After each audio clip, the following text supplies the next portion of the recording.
பாருங்கள், சேலம் மாவட்டத்துக்கு வந்திருக்கேன். பார்க்கவி கெமிக்கல்ஸ் கம்பெனிக்குள்ளே வந்திருக்கேன். இங்கே என்னென்ன தயாரிக்கிறாங்கன்னு பயிற்சி வகுப்பு நடத்துகிறாங்க. நான் கீழே வந்து ஃபோன் நம்பர் தரேன், அதில் கான்டாக்ட் பண்ணுங்கள். என்னுடைய வீடியோ லிங்க் வரும், ஃபுல்லாக பாருங்கள்.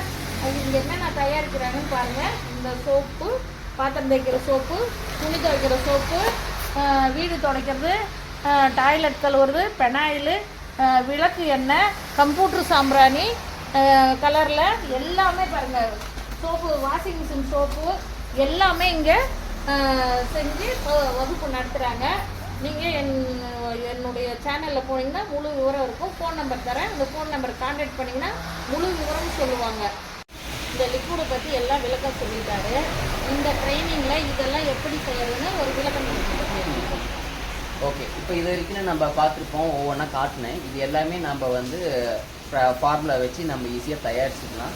இதுக்குண்டான ட்ரைனிங் வந்து நம்ம வாரத்தில் ஒவ்வொரு ஞாயிற்றுக்கிழமையும் ட்ரைனிங் கொடுத்துட்ருக்குறேங்க. இந்த ட்ரைனிங் பார்த்தீங்கன்னா ஆன்லைன், ஆஃப்லைன் இது மாதிரி 2 செக்ஷனில் நம்ம ட்ரைனிங் கொடுக்குறோம். ரொம்ப தூரமாக இருக்கும், எங்களால் நேரடியாக வர முடியாது அப்படின்னு நினச்சிங்கன்னா நீங்கள் ஆன்லைன்லேயே ட்ரைனிங் எடுத்துக்கலாம். ஆஃப்லைன் ட்ரைனிங் அப்படிங்கிறது நேரடியாக கம்பெனிக்கு வந்து நீங்கள் அதுக்குண்டான பயிற்சி எடுக்கிறது. இந்த 2 வகையில் நம்ம ட்ரைனிங் கொடுத்துட்ருக்குறோங்க. இப்போ நம்ம வந்து சோப்பு தயாரிக்கிறதுக்கு தேவையான என்னென்ன மிஷின் தேவைப்படுது அப்படிங்கிறத எல்லாவரையும் பார்த்துக்குவோம். இது வந்து சோப்பு தயாரிக்கிற மிஷின் மேடம். எல்லா லிக்விடும் கலந்து அதில் கொட்டி, லிக்விட்லாம் இல்லை, சோப்புக்கு தேவையான பொருள் எல்லாத்தையும் இதில் நம்ம உள்ளே போட்டோம்னா அது நல்லா கலக்கும். இது பேர் வந்து மிக்சரு. ஸோ இதில் நல்லா கலந்ததுக்கு அப்புறம் அடுத்தது இது பேர் ப்ராடர்னு சொல்லுவாங்க. இதில் நம்ம போட்டோம்னா வெளியில வந்து சோப்பு வரும். அப்படி சோப்பு வரப்போ இதுக்கு பேர் டையிங்க. ஸோ இதை மிக்ஸ் பண்ணிட்டோம்னா அது வெளியில சோப்பு வந்துடும். ஸோ இதுக்கு பேர் ப்ளாடர் அப்படின்னு சொல்லுவாங்க. ஸோ இந்த மிஷின்ல இருந்து நம்ம சோப்பை எடுத்ததுக்கு அப்புறம் கட்டிங் டேபிள், அங்கே இருக்கிறது கட்டிங் டேபிள். ஆமாம், ஸோ அது கட்டிங் டேபிள். அந்த கட்டிங் டேபிளில் நம்ம சோப்பை வச்சு நம்ம கட் பண்ணிடுவோம். கட் பண்ணிவிட்டு இந்த பேக்கிங் மிஷினில் நம்ம வச்சோம்னா அதை ஆட்டோமேட்டிக்காக பேக்கிங் பண்ணிடும். இதுதான் மேலே பார்த்துட்டு இருக்கிறது பேக்கிங் மிஷின். அதில் வச்சிங்கன்னா உங்களுக்கு சோப்பு வந்து பேக்கிங் ஆகி வெளியில் வந்து கரெக்ட். ஆமாம், ஸோ இது எல்லாம் தான் நமக்கு சோப்புக்கு தேவையான மிஷின். அது அடுத்தது பவுடர் தயாரிக்கிறதுக்கு என்னென்ன மிஷின் தேவைப்படும் அப்படிங்கிறத நம்ம பார்த்துடலாம். இப்போ நம்ம இங்கே இருக்கிறது பவுடர் தயாரிக்கிறதுக்கு தேவையான மிஷின். அதுக்கு இதே மாதிரி மெட்டீரியல் மிக்ஸ் பண்ணுறதுக்கு மிக்சர் ஒன்று தேவைப்படுது. இதுக்கு ரிப்பன் பிளண்டர் நான் சொல்லி பேர். இதில் நம்ம போட்டு பவுடர் மிக்ஸ் பண்ண வாட்டி இதில் நம்ம போடுவோம். இதுக்கு பேர் வந்து கேஜ் மில்லு. சோப்பு தூளில் லைட்டாக ஏதாவது கெட்டியாக உரண்டையாக இருந்ததுன்னா அதை உள்ளே போட்டோம்னா இது ஜலிச்சு நல்ல ரவை சைஸு, சர்க்கரை சைஸு நல்லா ஃப்ரீ ஃப்ளோவாக பண்ணி கொடுத்துருக்கோம். இதை எடுத்து அடுத்தது பேக்கிங் மிஷின். அதில் போட்டோம்னா இல்லை வேறு மிஷின், அதில் கொட்டினோம்னா நம்ம பேக்கிங் ஆகி வெளியில் வந்துடும். ஸோ இது வந்து சோப்பு தூளுக்கு தேவையான விஷயம். இப்போ லிக்விட் தயாரிக்கிறதுக்கு உண்டான என்னென்ன விஷயம் நமக்கு தேவைப்படுது அப்படின்னு சொல்லி பார்க்குறோம். இதில் தான் நம்ம வந்து லிக்விடுக்கு தேவையான எல்லா இதையும் நம்ம மெட்டீரியல் போட்டு மிக்ஸ் பண்ணுவோம். இந்த பேரலுக்குள்ளே வந்து மிக்சிங் மிஷின் ஒன்று இருக்கும், ஸ்டிரர் ஒன்று இருக்கும். அதை நம்ம போட்டு விட்டோம்னா நல்லா கலக்கும். ஸோ அது மாதிரி இதான வாட்டி நமக்கு லிக்விட் ரெடி ஆகிடும். அந்த லிக்விட் ரெடி ஆகிடுச்சு வாட்டி நம்ம இதில் வந்து திறந்து விட்டு பாட்டிலிங் பண்ணி நம்ம பண்ணிக்கலாம். ஸோ பேக்கிங் பண்ணிக்கலாம். இது மாதிரி தான் வந்து லிக்விடுக்கு தேவையான மெட்டீரியல்ஸ் இருக்காங்க. இது மாதிரி லிக்விடுக்கு பண்ண மாதிரி சோப்புக்கு, சோப்பு பவுடருக்கு, இதுக்கெல்லாம் பார்த்த மாதிரி நம்ம சாம்பிராணிக்கு உண்டான மிஷினரிஸும் இருக்குது. ஸோ அதில் சாம்பிராணிக்கு தேவையான நம்ம அதுக்கு உண்டான ப்ராக்டிக்கல் ஃபார்மேஷன் ட்ரைனிங் வந்து அந்த மிஷினில் கொடுப்போம். ஸோ இதுதான் வந்து நம்ம சோப்பு, லிக்யூடு, சாம்பிராணி தயாரிக்கிறது. ஓரளவுக்கு ஒரு 80% நல்லா இருந்துச்சு.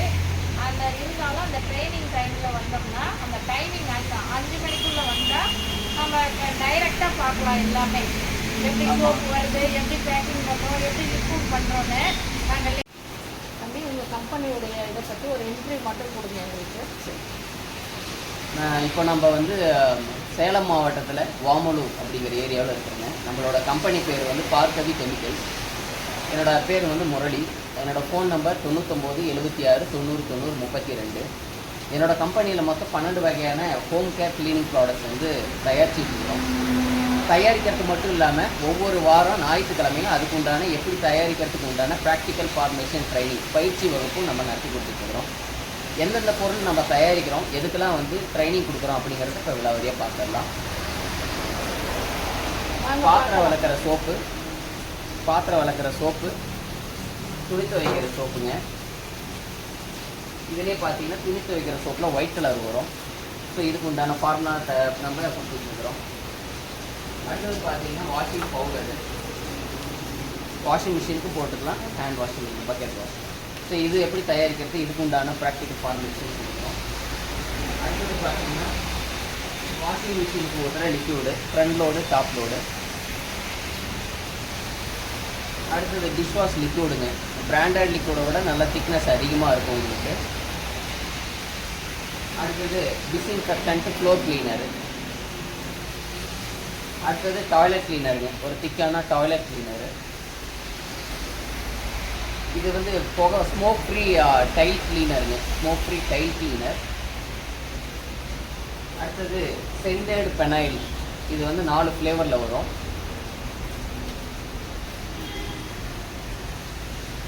தீப எண்ணெய், அதாவது எடிபிள் ஆயில் நம்ம கேள்விப்பட்டிருக்கோம், இது நான் எடிபிள் ஆயில். தீப எண்ணெய் இதுக்கு உண்டான எப்படி நம்ம பண்ணுறது, இது என்னென்ன ஆயில் தேவைப்படுறோம் அப்படிங்கிறதுக்கு உண்டான ட்ரைனிங் நம்ம கொடுக்குறோம். ஸோ இது மட்டும் இல்லாமல் ஃபேப்ரிக் கண்டிஷனர், கம்ஃபர்ட் எப்படி பண்ணுறது. அடுத்தது பார்த்திங்கன்னா கப்பு சாம்பிராணி, கம்ப்யூட்டர் சாம்பிராணி, கருப்பு கலர்லேயும் எப்படி நம்ம தயாரிக்கிறது. இப்போ நீங்கள் இது வரைக்கும் பார்க்க எல்லா பொருளுக்கும் உண்டான எப்படி தயாரிக்கிறதுக்கு அதுக்கு உண்டான ப்ராக்டிக்கல் ஒரு ஃபார்முலேஷன் நம்ம கொடுக்குறோம். ஸோ இதை வந்து ஒரு தொழிலாக பண்ணக்கூடிய அளவுக்கு இதுக்கு தேவையான லைசன்ஸில் இருந்து raw material, machineries, designing, trademark, பார்கோடுன்னு சொல்லிட்டு விரிவாக நம்ம அதில் வந்து ட்ரைனிங்கில் கவர் பண்ணி கொடுக்குறோம். இதுதான் நம்ம பண்ணிகிட்டு இருக்கிறதுங்க. இந்த ட்ரைனிங் எப்படி இருக்கும், இந்த ட்ரைனிங் இதில் வந்து எதுக்கு ட்ரைனிங் கொடுக்குறீங்க அதனால விளக்கமாக சொல்லுங்கள். எழுதி கொடுத்து நம்ம அதை ஈஸியாக பண்ணிட்டு போயிட முடியாதுங்க. ஒரு பொருள் வந்து இப்போ வாஷிங் லிக்விட் பண்ணுறோம் அப்படின்னா அதுக்குண்டான தேவையான என்னென்ன பொருள், அது எவ்வளோ அளவு போடணும் அப்படின்னு சொல்லிட்டு கையில் எழுதி கொடுத்து அது ஈஸியாக பண்ண முடியாது. அதை பற்றியான ஒரு புரிதல் வேணும்.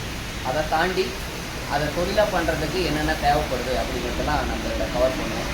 இப்போ இதில் விளக்கமாக சொல்கிறேன். இப்போ நம்ம ட்ரைனிங் எப்படி ஆரம்பிக்கும் அப்படின்னா ஒரு 40-45க்கு மேற்பட்ட கெமிக்கல் எல்லாமே நம்ம பார்ப்போம். சோப்புக்கு, பவுடருக்கு, லிக்யூடுக்கு, சாம்பிராணி, இது எல்லாமே தயாரிக்கிறதுக்கு உண்டான மூலப்பொருட்கள். அது எல்லாத்தையும் நம்ம என்னென்ன மூலப்பொருட்கள் வேணும், அதோட கெமிக்கல் பேர் என்ன, அது குணாதிசயம் என்ன, அது பார்க்குறதுக்கு எப்படி இருக்கும், அதனால் என்ன யூசேஜஸ் இந்த டிடர்ஜென்ட்டில் ஆட் பண்ணுறதுனால சொல்லிட்டு எல்லா கெமிக்கல் பற்றியும் அனலைஸ் பண்ணி ஒரு டெப்த் நாலேஜ் பார்த்துருவோங்க. இதெல்லாம் பார்த்து முடிச்சதுக்கப்புறம் ஒரு வாஷிங் லிக்விடோ, ஒரு சோப்பு தூளோ தயாரிக்கிறதுக்குன்னு ஒவ்வொன்றும் தயாரிக்கிறதுக்கு ஒரு முறை இருக்கும். ஸோ அந்த முறையில் அந்த ஃபார்மெட்டில் எந்தெந்த கெமிக்கல்லாம் நம்ம முதல்ல போடணும், ரெண்டாவது கெமிக்கலில் எது போடணும் அப்படின்னு சொல்லிட்டு ஸ்டெப் பை ஸ்டெப் மெத்தடு அதை நம்ம பார்த்துட்டு இதெல்லாம் ஒரு 10 கிலோவுக்கோ இல்லை 100 கிலோவுக்கோ நம்ம செஞ்சு பார்க்கணுன்னா அதுக்கு உண்டான அளவீடுகள், ரேஷியோ, ஒவ்வொன்றும் எவ்வளோ அளவு போடணுங்கிறத டீப்பாக பார்த்துருவோம். இதெல்லாம் பார்த்து முடிச்சதுக்கப்புறம் நம்ம வந்து தியரிட்டிக்கலாக முடிஞ்ச வாட்டி அடுத்தது ப்ராக்டிக்கல். இப்போ நம்ம சொன்னதெல்லாம் ப்ராக்டிக்கலாக சோப்பு, பவுடரு, லிக்யூடு, சாம்பிராணி இதெல்லாம் செஞ்சு காமிச்சிடும். இங்கே இதுக்கு உண்டான மிஷினரிஸ் எல்லாமே இருக்குது. இப்போ நம்ம பார்த்தீங்கன்னா சோப்புக்கு பண்ணி கொடுக்கறதுக்கு உண்டான மிஷின் நம்மக்கிட்ட இருக்குதுங்க. நம்மக்கிட்ட அந்த மிஷின் இருக்குது. மிக்சரு, பிளாடரு, கட்டிங் டேபிள் இது எல்லாமே நமக்கு தேவைப்படும். இது நீங்கள் பார்த்துட்டு இருக்கிறது பேக்கிங் மிஷினு. சோப்பை வச்சு ஆட்டோமேட்டிக்காக அதே பேக்கிங் பண்ணி வெளியில் வந்துடும். இது மாதிரி கவரில் சோப்பு உள்ளுக்கிற சோப்பை வச்சிங்கன்னா அதே கவர் பண்ணி வெளியில் வந்துடும் பேக்கிங் மிஷினு. இதில் நம்ம வந்து செஞ்சு காமிச்சிடுவோங்க. சோப்பு தூளுக்கு முன்னாடி அந்த பக்கம் இருக்கிறது கேஜ் மில்லு, மிக்சர்னு சொல்லிட்டு 2 இருக்குது. அது சோப்பு தூளுக்கு உண்டான மிஷினில் அங்கே ட்ரைனிங் நடக்கும். அடுத்தது நம்ம லிக்யூடுக்குன்னா அந்த பக்கம் லிக்யூட் செக்ஷன் தனியாக இருக்குது. அங்கே போய்ட்டு அதில் லிக்யூடுக்கு நம்ம ட்ரைனிங் கொடுக்குறோம். சாம்பிராணிக்கு தனியாக மிஷின் இருக்குது, அதில் சாம்பிராணிக்குங்க. ஸோ இது மாதிரி தனித்தனியாக அதுக்குன்னு மிஷினரிஸ் இருக்குது. அதை வச்சு நம்ம எப்படி பண்ணுங்கிறத ட்ரைனிங் கொடுக்குறோம். ஸோ இது மாதிரி எல்லாத்தையும் நம்ம ப்ராக்டிக்கலாக மிஷினில் போட்டு நம்ம ப்ராக்டிக்கலாக முடிச்சதுக்கு அப்புறமா நம்ம இதை தொழிலாக பண்ணுறதுக்கு தேவையான என்னென்ன விஷயம் தேவைப்படும். உதாரணத்துக்கு இப்போ நீங்கள் தொழிலாக பண்ணுறீங்கன்னா இதுக்கு என்னென்ன லைசன்ஸ் வாங்கணும், இதுக்கு உண்டான மிஷினரிஸ்லாம் எங்கே வாங்கணும், சோப்புக்கு மிஷினு, பவுடருக்கு, சாம்பிராணிக்கெலாம் மிஷின் எங்கே வாங்கணும் அவங்களோட ஃபோன் நம்பர் கொடுத்துருவேன். இதுக்கு உண்டான மூலப்பொருட்கள் ரா மெட்டீரியல்ஸ்லாம் எங்கே வாங்கணும் அவங்களோட ஃபோன் நம்பரோட கொடுத்துருவேன். இது மாதிரி பாட்டில்ஸ்லாம் நீங்கள் எங்கே வாங்கணும், ஆமாம் இது மாதிரி HTP பாட்டில்ஸ்லாம் எங்கே வாங்கணும் அதோட டீட்டெயில்ஸ் கொடுத்துருவேன். இந்த ஸ்டிக்கரு, அப்புறம் இந்த சோப்புக்கு மேலே இருக்கிற பாலித்தீன் கவர் மாதிரி, இந்த பவுடருக்கு, சோப்பு தூளுக்கு போடுறதுங்க, இது மாதிரி விஷயத்துக்கெல்லாம் நம்ம எங்கே அவங்களோட காண்டாக்ட் நம்பர் பிரிண்டிங் பண்ணுறாங்க அவங்களுக்கு. இந்த டிசைனிங்கு, அப்புறம் இந்த ட்ரேட்மார்க்கு, பார்கோடுன்னு சொல்லிட்டு ஒரு தொழிலை முழுமையாக பண்ணுறதுக்கு தேவையான ஒரு சிறிய அளவில் ஒரு தொழிலை பண்ணுறதுக்கு ப்ராப்பராக தேவையான அனைத்து விஷயமும் நம்ம கொடுத்துருவோம். ஸோ இதெல்லாம் முடிஞ்சதுக்கு இது எல்லாமே அவங்க வந்து ஒரு பிடிஎஃப்பில் நான் உங்களுக்கு அதில் எல்லா டீட்டெயில்ஸும் அவங்களுக்கு ட்ரைனிங் வந்து எல்லாம் நேரடியாகவே மிஷின்லேயே பண்ணிடுறேன். நேரடி பயிற்சி எல்லாமே பண்ணிவிடுவேன். நீங்கள் இந்தியாவில் எங்கே போனீங்கன்னாலுமே நேரடி பயிற்சியை விட உங்களுக்கு பார்த்தீங்கன்னா ஒரு ஃபார்முலாவில் வந்து இது இவ்வளோ போடுன்னு சொல்லிட்டு பயிற்சி இது பண்ணிட்டு விட்டுருவாங்க. பட் நம்ம அதை தாண்டி ஸ்பெஷலாக என்ன பண்ணுறோம் அப்படின்னு பார்த்தீங்கன்னா, இது எல்லாமே நேரடியாக பயிற்சி கொடுக்கறதையும் தாண்டி இது தொழிலாக பண்ணுறதுக்கு தேவையான விஷயத்தையும் நம்ம சொல்லிக் கொடுக்குறோம். அது மட்டும் இல்லாமல் நீங்கள் இந்தியாவிலேயே எங்கே வேணாலும் பாருங்கள், ஒரு ட்ரைனிங் கொடுக்குறாங்கன்னா அன்றைக்கி ஒரு நாளைக்கு மட்டும்தான் பயிற்சி வகுப்பு. ஆனால் நம்மளோட மட்டும்தான் ஒருத்தர் ட்ரைனிங் வராங்க அப்படின்னா அவங்க கலந்துக்கிட்ட வாட்டி இப்போ ஒரு நம்ம வந்து நீங்கள் ஒரு விஷயத்த இங்கே கற்றுக்கிறத விட வீட்டில் போய் ப்ராக்டிக்கலாக அதை செஞ்சு பார்ப்பீங்க. அப்போ அதை பற்றியான சந்தேகங்கள்லாம் நிறைய வரும், இங்கே இருக்கிறப்ப வராது. அது மாதிரி உங்களுக்கு சந்தேகம் வரும்போது நீங்கள் எங்களுக்கு ஃபோன் பண்ணிங்கன்னா அதுக்கு உண்டான சொல்யூஷன் கொடுத்துருவேன். அது மட்டும் இல்லாமல் திரும்ப இன்னொரு டைம் எந்த ஒரு கட்டணமும் இல்லாமல் முதல் டைம் வரும்போது ஒரு அமௌண்ட் வாங்குவோம். இதுக்கு வந்து ட்ரைனிங் ஃபீஸாக ஒன்று வாங்குவோம். ரெண்டாவது டைம் டவுட்டு ஏதாவது திரும்ப வந்து பார்க்கணும்னு நினைக்கிறவங்க அந்த டைம் ஃப்ரீ ஒரு டைம். ஸோ அன்னைக்கு வந்து நீங்கள் அதோட டவுட் ஏதாவது இருந்துச்சுன்னா அன்னைக்கு கிளியர் பண்ணிக்கலாம். முழு நேரம் மற்றவங்களோட பயிற்சி வகுப்பு கலந்துக்கலாம். இந்த ஒரு விஷயம் எங்கேயும் யாரும் பண்ணுறது இல்லைங்க. அதுக்கு என்ன காரணம் அப்படின்னா, சொல்லி கொடுக்குறது தான் ஒன்றும் சரியாக இருக்காது, இல்லை அவங்க கொடுக்குற ஃபார்முலா வீட்டில் போய் செஞ்சிங்கன்னா குவாலிட்டி சரியாக இருக்காது. அந்த பயத்திலே திரும்ப வந்து ஏதாவது ப்ராப்ளம் பண்ணுவாங்க அப்படிங்கிற விஷயத்தினாலே அவங்க வந்து ஒரு ரெஸ்பாண்ட் பண்ண மாட்டாங்க. பட் நாம் மட்டுமே அதை ப்ராப்பராக பண்ணி கொடுத்துருக்கிறதுனால இன்னொரு டைம் ட்ரைனிங் வந்தாலுமே அவங்க தாராளமாக வந்து கற்றுக்கக்கூடிய ஒரு வாய்ப்பை ஏற்படுத்தி கொடுக்குறோம். ஸோ இது எல்லாமே முழு திருப்தியாக அவங்களுக்கு சாட்டிஸ்ஃபைடாக ஒரு தொழிலாக ஆரம்பிக்கிறதுக்கு என்னென்ன விஷயம் எல்லாமே நம்ம வந்து மிஷின் வாங்குறதுலேருந்து பாட்டில் எல்லாமே எல்லாம் A to Z இன்ஃபர்மேஷன். எங்களை தாண்டி இந்த தொழிலுக்கு ஆமாம் யாரும் பண்ணுறதில்ல. அதனால் நம்ம குறைந்த ஒரு அமௌண்ட் தான் ட்ரைனிங்க்கு ஃபீஸாக வாங்குறோம். நிறைய வாங்குறதில்ல. ஆமாம், ரொம்ப குறைந்த அளவில் தான் நம்ம அமௌண்ட்டு ட்ரைனிங் ஃபீஸ் வாங்குறோம். ஸோ இது மாதிரி தான் நம்மளோட ட்ரைனிங் நடந்துச்சு. கரெக்டாக இந்த வயசில் இவ்வளோ திறமையாக இவ்வளோ ஹெல்ப் பண்ணுறதுக்கு உங்களுக்கு வெற்றி மேலும் மேலும் உங்களுடைய வளர்ச்சி நல்லா வரணும்னு தேங்க்யூ மேடம்.